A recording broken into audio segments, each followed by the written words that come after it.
The key focus in 2024 for the South Korean financial authorities, improving the livelihoods of the people. In the meantime, the country is forecast to expand a little over 2% this year. The authorities also aim to bring down inflation to 2.6%. South Korea and the U.S. have held their first joint exercise of the year near the inter-Korean border. On the other side of the DMZ, North Korea continues its threats, saying the chances of a clash will be at their highest this year. Nearly 100 people were killed on Wednesday in Iran from twin explosions near the barrier site of a slain military commander. This deepens concerns over wider war in the Middle East. It's January 4th, 2024. This is Newscenter. Good evening. Thank you for joining us. I'm Yoon Jung-min.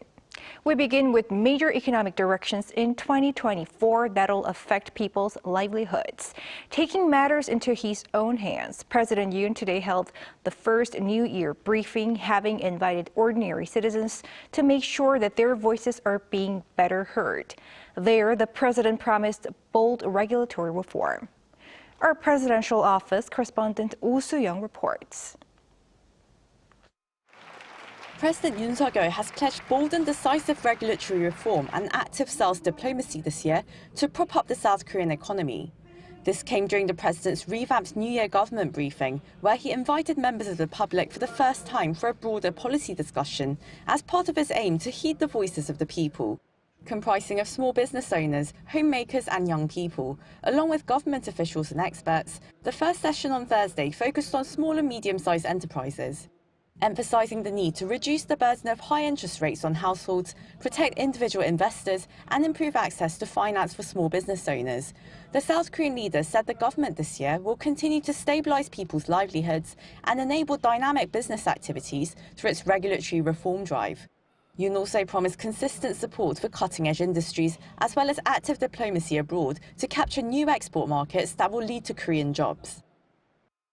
수출 7천억 불, 외국인 투자 350억 불, 해외 수주 570억 불을 목표로 해서 국민들께서 직접 체감하고 손에 잡히는 그런 성과를 내도록 하겠습니다. During the session, Finance Minister Choi Sang-mok presented the government's plans to stabilize price levels and livelihoods across the country. These include regulatory reforms to boost business activities, an $8.4 billion fund to stabilize the prices of energy, agriculture and marine products, and support packages to encourage home purchases, investment and tourism in underpopulated regions of the country. Meanwhile, among the 130 members of the public attending in person and virtually, participants expressed the need to cushion the impact of high inflation and interest rates. Bringing public discourse into the center of policymaking, Yoon said the government must go beyond the stage of reviewing the situation to moving to resolve the issues raised by the people.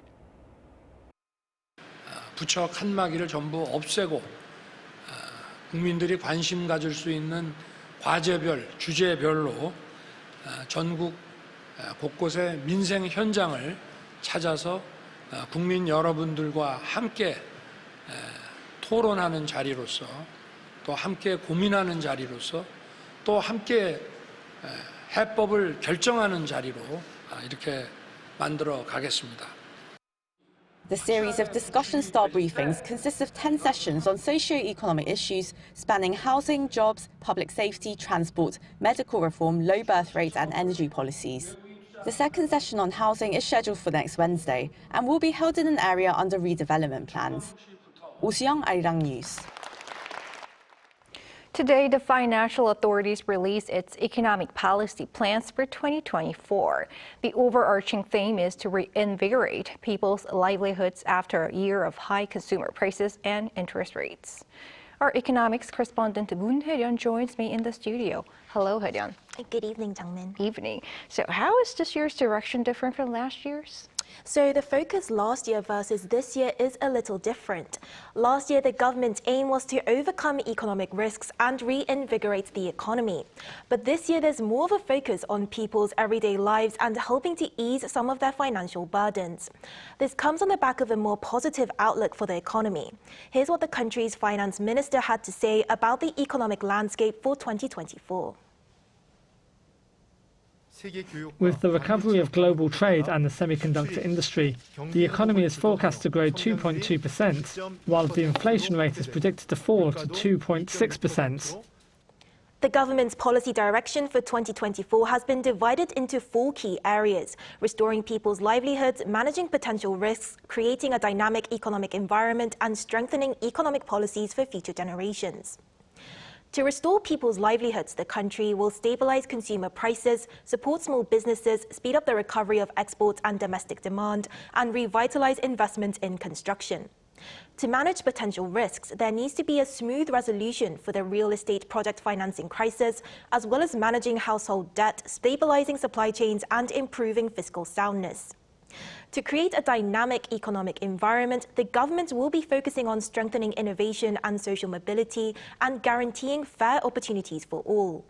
And finally, to support future generations, some key goals will be to secure financial sustainability, promote opportunities for younger generations, and respond to climate and population challenges. And Hye-yeon, in that case, what are some new measures this year to ease financial burden for people and manage potential risks? Well, Jung-min, as the key focus is to restore people's livelihoods after a difficult past year, there are new and improved policies geared towards lowering costs and supporting groups that were particularly affected by high interest rates and prices.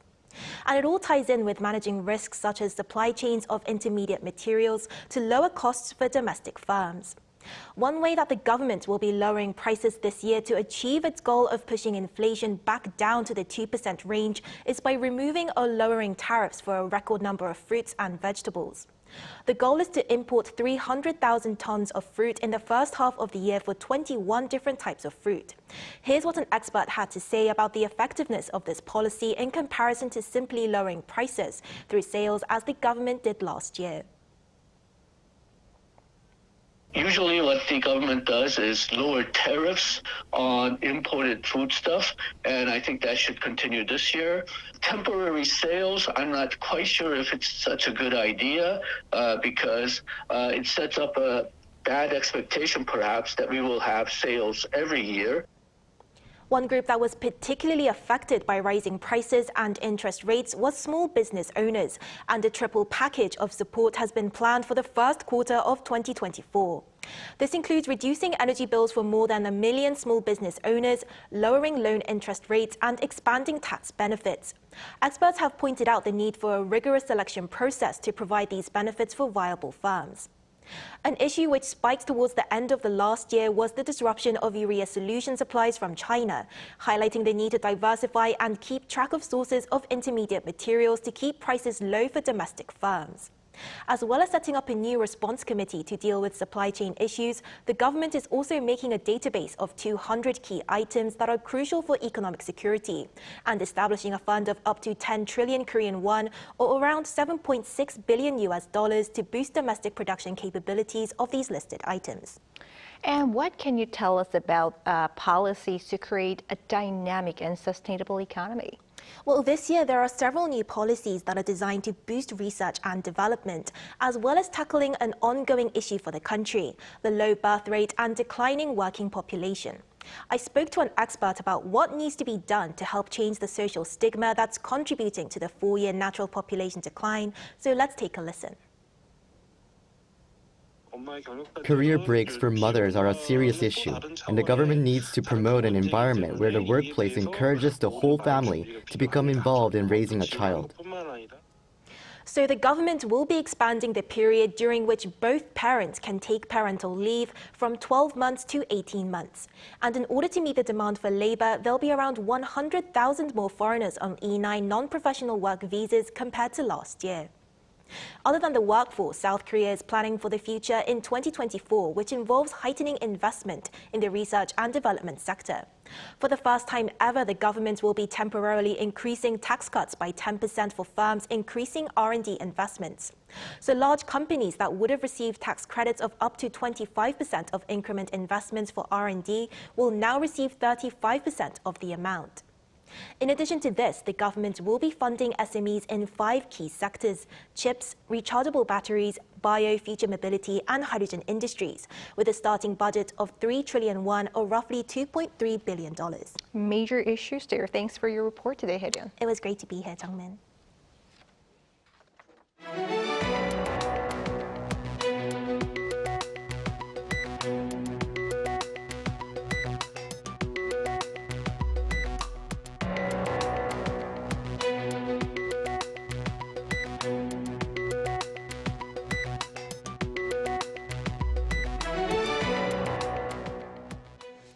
Seoul and Washington are currently carrying out their first combat shooting drill of 2024. It's part of a series of military exercises conducted by South Korea in the new year. North Korea has denounced the latest drills, warning that a clash between the two Koreas this year is highly likely. Our defense correspondent Choi Min-jung reports. South Korea and the U.S. have held their first joint combat shooting exercise of the year. According to the military on Thursday, the exercise held near the inter-Korean border in Gyeonggi-do province and amid a, quote, severe security situation, was to verify interoperability between Seoul and Washington and to further strengthen the allies' operational capabilities. Around 110 vehicles were deployed, including Seoul's K-1A2 tanks and Washington's A-10 attack aircraft. The exercise comes shortly after Pyongyang criticized Seoul for beginning the new year with, quote, self-destructive acts, referring to South Korea's recent artillery exercises and naval firing drills. It also warned that the chances of a clash between the two sides will be at their highest this year. In response to the remarks, South Korea's defense ministry stressed the necessity of conducting exercises. We have nothing to say about the vulgar expressions made by North Korea's media. As you know, conducting exercises is the military's most fundamental mission and role. Meanwhile, South Korea's unification ministry on Thursday warned that North Korea has been attempting to create tension on the Korean peninsula and interfere with the South's internal affairs through its year-end key party meeting, as well as Kim Yo-jong's recent statement on President Yoon. The ministry added that such heightened tensions are aimed at interfering with the South's general election set for April this year. Choi Min-jung, Arirang News. South Korea, the U.S., and Japan have re-emphasized that any weapons transfers from North Korea to Russia would be a clear violation of UN Security Council resolutions. This as Kim Tae-hyo, South Korea's Deputy Principal National Security Advisor, on Thursday spoke with his U.S. counterpart Kirk Campbell and Japanese counterpart Keiichi Ishikawa about countermeasures to Pyongyang-Moscow military cooperation. They also agreed to further solidify their cooperation framework established at Camp David in August last year, and to actively address North Korea's provocations and Russia-North Korea military cooperation at the UN Security Council in 2024. South Korea started its 2-year term as a non-permanent member of the UNSC this year. South Korea's intelligence agency recognizes North Korean leader Kim Jong-un's daughter, Kim Joo-ae, as being his most likely successor. This based on her appearances in public, according to the country's National Intelligence Service on Thursday. However, it added that it remains open to all possibilities considering various factors, including Kim Jong-un's age, and that he has no significant health issues, as well as the presence of other siblings. This marks the first time the agency has made such an assessment. In September, it had previously stated that it was too early to determine. However, Unification Minister Kim Young said last month that the North Korean leader appears to be in a hurry to put the spotlight on his daughter, indicating that she may well be next in line to rule the regime. Amid frosty ties with the North, South Korea's Unification Ministry officially announced today that it'll shut down its affiliated organization that's in charge of the now shuttered Kaesong Industrial Complex, a symbol of inter-Korean cooperation. Our North Korean affairs correspondent Kim Jong-sil explains.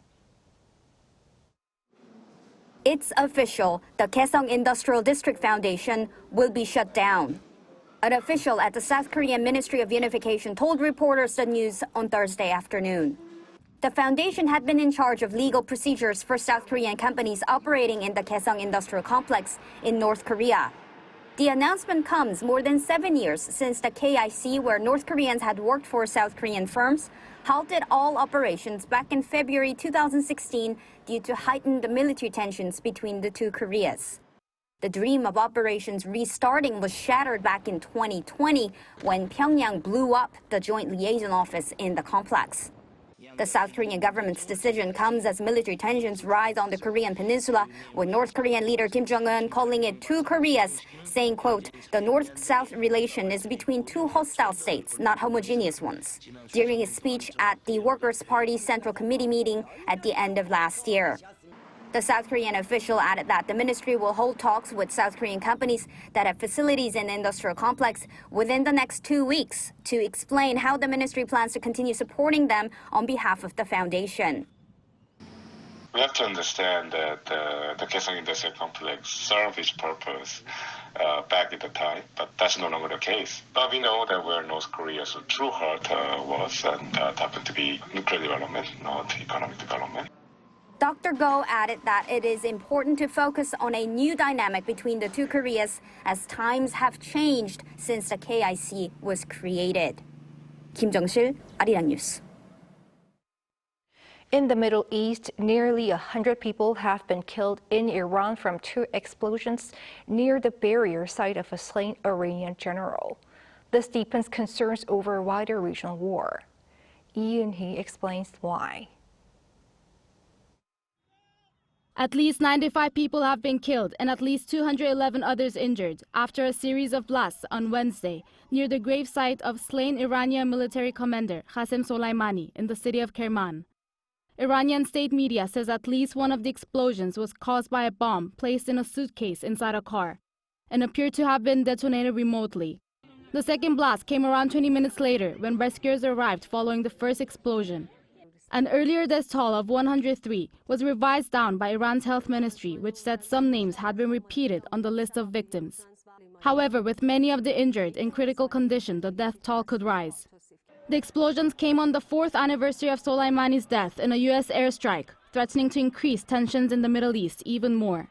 While no one has claimed responsibility for the explosions, Iran's President Ebrahim Raisi made strong remarks towards Israel during a ceremony to commemorate General Soleimani later that day. I warn the Zionist regime, don't doubt it. You'll pay the price for this crime. These crimes that you have committed, you'll deeply regret. Crowds gathered at the memorial and chanted "Death to Israel" and "Death to America." During the ceremony, Iran's military head singled those 2 countries out.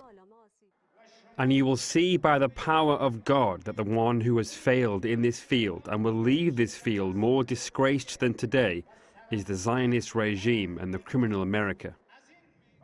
However, a senior Biden administration official said the blasts appear to represent a terrorist attack of the type carried out in the past by Islamic State militants. We have no indication at this time at all that Israel was involved in any way whatsoever. The deadly blasts come amid rising tensions in the Middle East after a drone attack in Beirut, which killed Deputy Hamas leader Saleh al-Aruri, Hamas's second in command. Hee, Arirang News. In Japan, search and rescue operations continue as many are believed to remain trapped under the rubble of Monday's devastating earthquake that has taken some 80 lives, according to the latest tally. Choi Soo-hyung reports. It has been nearly 72 hours since the powerful earthquake hit the Noto Peninsula in West Japan's Ishikawa prefecture, and the golden time to find survivors under the rubble is running out. The 7.6 magnitude quake that hit the region on the very first day of 2024 has taken at least 82 people's lives. According to Japanese media outlets on Thursday, 15 people are still missing and almost 500 individuals were injured in Ishikawa prefecture and neighboring areas. In Suzu City, the most affected area by the quake, 90% of houses were completely destroyed.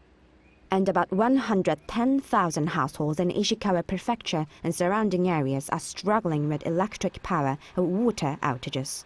Currently, over 34,000 people are staying in shelters and major roads were cracked down the middle in places, limiting the transportation of essential goods.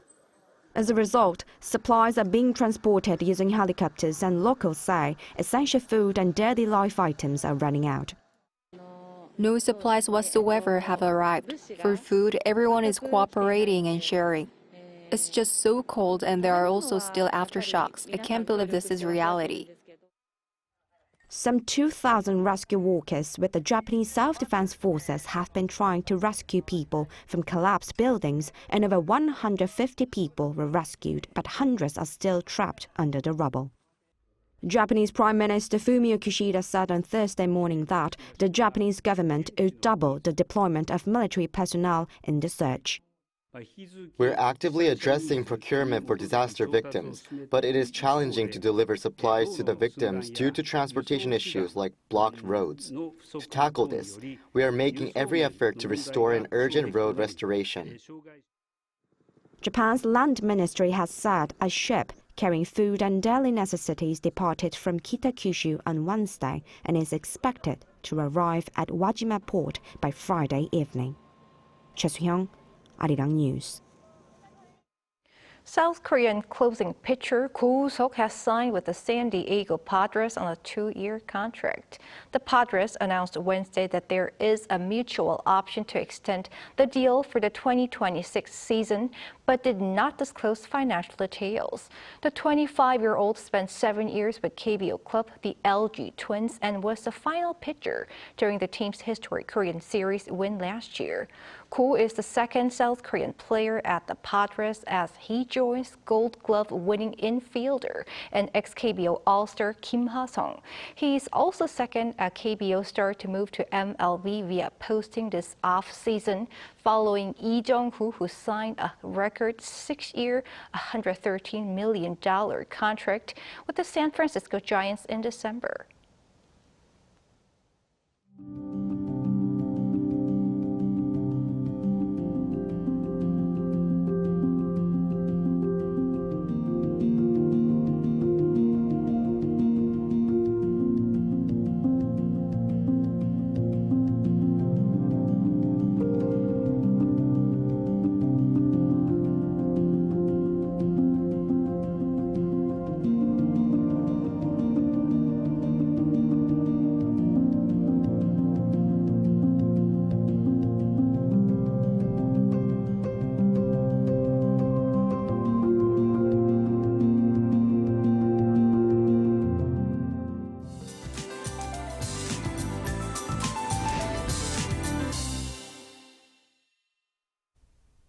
There was a flash of a cold snap this morning, but with daytime temperatures rising, there was milder winter weather today. Tomorrow will not be too cold just like today, exceeding the usual temperatures. However, there will be some rain or snow in eastern Gyeonggi-do and western Gangwon-do provinces between dawn and morning. Tomorrow, the air will be murky across the country. Fine dust is a problem as the atmosphere stagnates. In addition, smoke from overseas will worsen air quality nationwide. From tonight, gusty winds are expected around the East Coast. Please pay special attention to any safety accidents. Relatively milder morning temperatures tomorrow. Seoul and Daejeon will start off at 3 degrees. Seoul will be topping out at 6 degrees. Gwangju and Daegu 11 degrees Celsius. From the weekend, daytime temperatures will drop to -2 degrees Celsius on Sunday as a cold wind intensifies. That's all for Korea. Here are the weather conditions around the world.